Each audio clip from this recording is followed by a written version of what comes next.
Bapak Hasan adalah seorang guru agama di Madrasah Sanawiyah Negeri 1 Kota Palangkaraya. Kegiatan rutin sebagai seorang pendidik beliau dimulai pada pukul 6.30. Ada kejadian menarik ketika Bapak Hasan diminta untuk mengisi kegiatan siswa di madrasah yang diadakan oleh organisasi siswa intra madrasah. Ketika itu, Bapak Hasan menyajikan materi tentang pemimpin visioner dalam Islam. Karena Bapak Hasan adalah guru agama, beliau selalu menyisipkan materi tentang toleransi.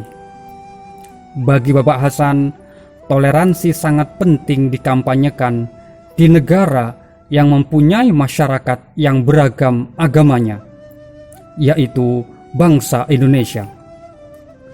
Ketika Pak Hasan asyik menjelaskan dan mengajak berdiskusi terkait toleransi, terlihat seorang siswa yang duduk di barisan depan memperhatikan dengan cermat, bahkan terlihat dari mimik mukanya mengisyaratkan banyak pertanyaan yang ingin ia utarakan.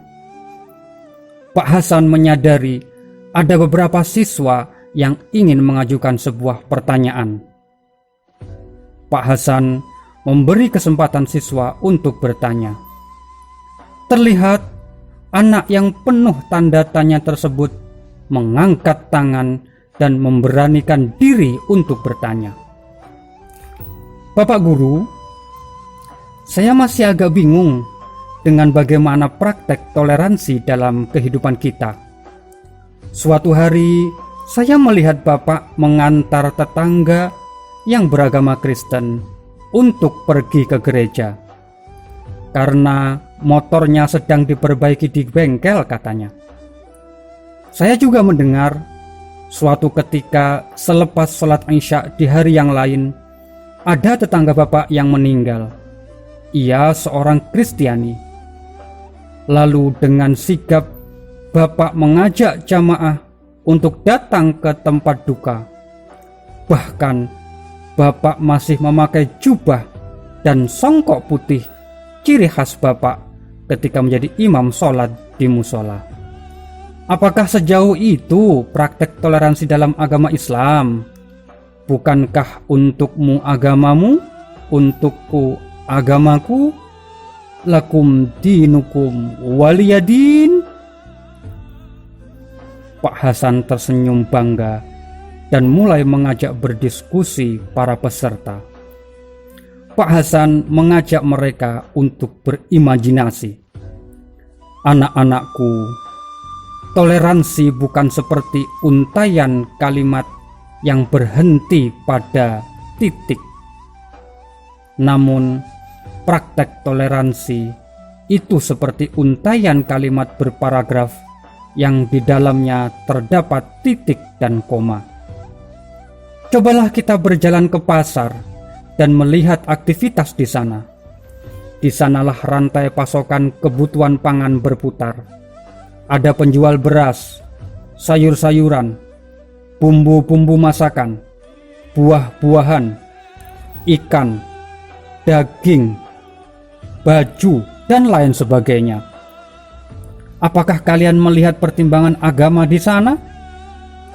Lalu, marilah kita pergi ke bandara dan lihatlah aktivitasnya.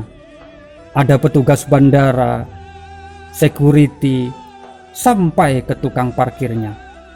Adakah kita mempertimbangkan agama di sana? Lihatlah pembuatan pesawat, arsitek bangunan bandara, para petugas bandara, pilot, pramugari, petugas pengangkut kargo. Masihkah engkau melihat apa agamanya? Lihatlah ke sawah, hamparan luas cikal bakal makanan pokok kita. Dari peluh keringat merekalah kita makan. Lihatlah di perkebunan-perkebunan, tambang-tambang. Lihatlah ke pelabuhan-pelabuhan. Curi perhatian dengan hati dan lihatlah betapa kompleksnya hiruk pikuk aktivitasnya. Lihatlah ke stasiun kereta api. Lihatlah di terminal-terminal bus. Lihatlah para supir-supir truk yang mengangkut segala macam keperluan hidup kita. Lihatlah para pekerja pembuatan jalan raya, pekerja taman-taman kota, polisi lalu lintas, tentara pasukan penjaga negara kita.